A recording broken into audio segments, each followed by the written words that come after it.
Now, it is magic. The Melbourne Magic Festival is on right now as we speak at the Northcote Town Hall, appropriate for the school holidays. Now until the 9th of July, one of Melbourne's legendary magicians joins me. Anthony De Masi, good afternoon. And good afternoon, hello. Look, you've brought some of the cutest little rabbits. Literally, there are 3 rabbits coming out of a top hat.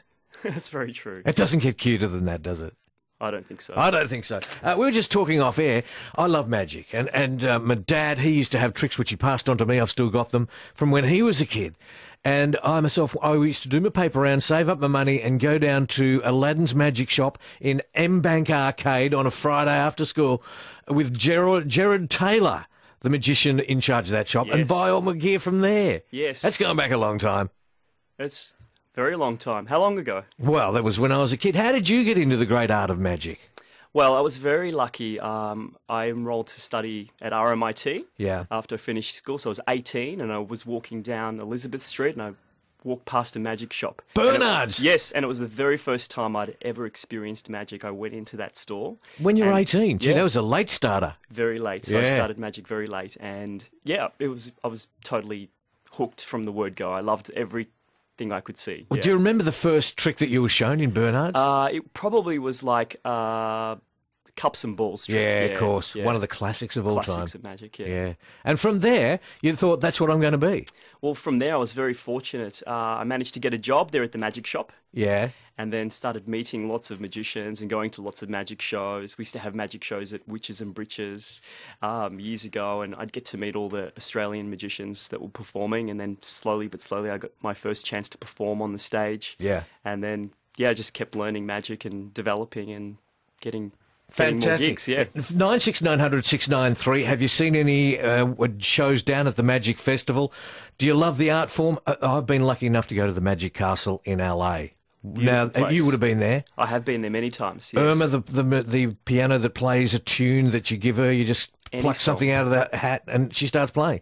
It's amazing. I love that place. I have no idea how that works. Either do I, and that's why we love it. It is, it's beautiful. So who's performing down at the festival this year? Well, we have international acts, John Archer and Max Maven from the US. Oh, Max is outstanding. Absolutely, both are. Yeah. And then we've got Simon Coronel, who performs quite often at the Magic Castle as well. And he's brought his friend Shutagawa. And also Dave Funkel as well. So they're doing a show, which is really cool. So there's lots of really amazing acts and performers. There's also a friend of mine called G, and he is a magic guy, and he's from New Caledonia. So he's come over. He has a TV show that runs every single day in New Caledonia, and he's performing. What, performing magic? Yeah. On telly every single day? Absolutely, yeah, every day. That's amazing. Because what about Australian magicians? How big is the art here compared to America? Like, I subscribe to the Magic magazine, which gets sent to me once a month from the States. It seems to be, well, they've got bigger population, of course, but we're not as big here into the art form, are we?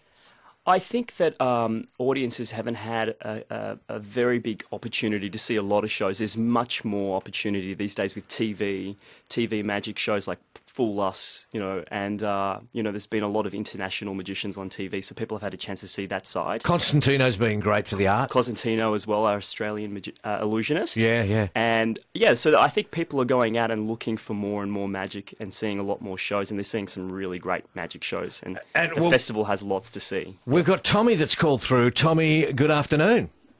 Yeah, g'day, Darren. How you going, mate? Yeah, good, Tommy. Yeah, I seen Constantino on Saturday night, mate. What a magic. He was unbelievable, mate. He is good, isn't he? Oh, mate, he's actually underrated. I was actually blown away what he was doing. And some of the tricks, it was probably, one of the best things I've seen for a long time, including bands and everything like that. He was just fantastic, mate. Well, that's a good rap. And were you big into magic before that? Yeah, I've seen it a bit. It was funny because I had binoculars. I was trying to spot what he was doing and everything. And I couldn't, I was at the Palms at Crown. We had a really nice seat, like only probably, 10 metres from the front.